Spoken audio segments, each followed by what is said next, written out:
चिराग पासवान बरसाती मेढक की तरह है। बरसात के समय में नदी नाले से मेढक भी निकल के टर करने लगते हैं। ये आरोप चिराग पासवान पर इनडायरेक्ट रूप से किसी विपक्षी ने नहीं लगाया है, बल्कि जिस गठबंधन के वो हिस्सा है, यानी कि एनडीए गठबंधन के हिस्सा है, उसी के एक नेता ने लगाया है, या यूं कहे कि उनके चाचा श्री ने लगाया है। तो पूरी खबर हम आपको विस्तार से बताते हैं, वीडियो को अंत तक जरूर देखिएगा। कहानी थोड़ी पुरानी हो गई कि एक एनडीए का बैठक होता है, उसमें चिराग पासवान और पशुपति पारस मिलते हैं। चिराग पासवान चाचा का पैर छूते हैं तो चाचा भी चिराग पासवान को गले लगाकर चाचा होने का फर्ज निभा देते हैं। बताया जाता है कि ये हमारा संस्कार है, ये हमारी आदत है, मिथिला की परंपरा है। तमाम तरह की बातें होती है, लेकिन इस बीच राजनीतिक मायने ये निकाले जाते हैं कि अब शायद चिराग पासवान और पशुपति पारस एक हो जाए, लेकिन एक सीट है हाजीपुर, इसको लेकर विवाद थमने का नाम नहीं ले रहा है। बार बार यह लगता है कि अब शायद हाजीपुर को लेकर शांति बहाल हो जाए, हाजीपुर को लेकर कोई बीच का रास्ता निकल जाए, लेकिन ऐसा कुछ होते दिख नहीं रहा है।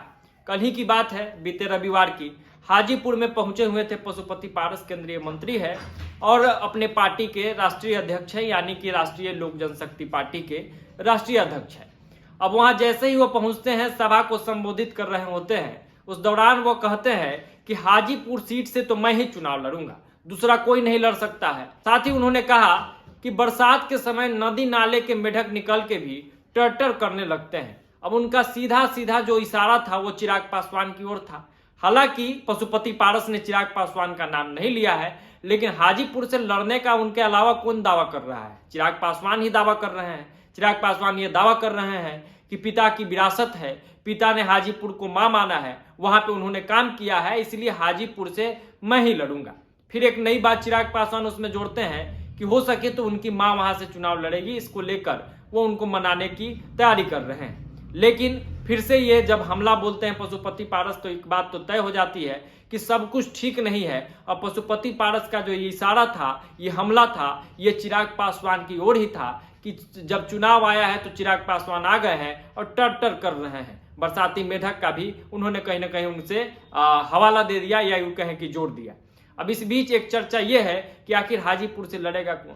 पशुपति पारस के भी अपने दावे हैं। उनका यह कहना है कि उनके बड़े भाई रामविलास पासवान ने उनका हाथ पकड़ के हाजीपुर से राजनीति का बड़ा शुरुआत करवाया था, यानी कि पहली बार लोकसभा का चुनाव वहां से लड़वाया था और वहां से वो जीते भी थे। और वो चाहते थे, मतलब कि इनके अनुसार, पशुपति पारस के अनुसार, वो चाहते थे कि पशुपति पारस ही हाजीपुर से चुनाव लड़ते रहे। अब दोनों के अपने अपने दावे हैं। इस दावे के बीच एनडीए क्या बीच का रास्ता निकलता है? आखिर हाजीपुर से कौन चुनाव लड़ेगा? पशुपति कुमार पारस चुनाव लड़ेंगे या चिराग पासवान चुनाव लड़ेंगे? जनता का क्या निर्णय होता है उसके बाद सब कुछ देखना दिलचस्प होगा। लेकिन अभी रार बरकरार है, अभी एक दूसरे पर हमला बरकरार है, अभी एक दूसरे पर आरोप प्रत्यारोप का दौर जारी है, एक दूसरे को भला बुरा कहा ही जा रहा है। कुछ भी ठीक होते फिलहाल तो नहीं दिख रहा है। इस खबर से जुड़ा कोई भी अपडेट, कोई भी खबर निकल के सामने आएगा तो आपको रूबरू जरूर कराएंगे। अभी के लिए इतना ही, दीजिए इजाजत।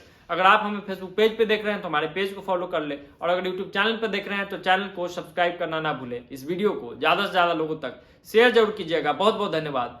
जय बिहार।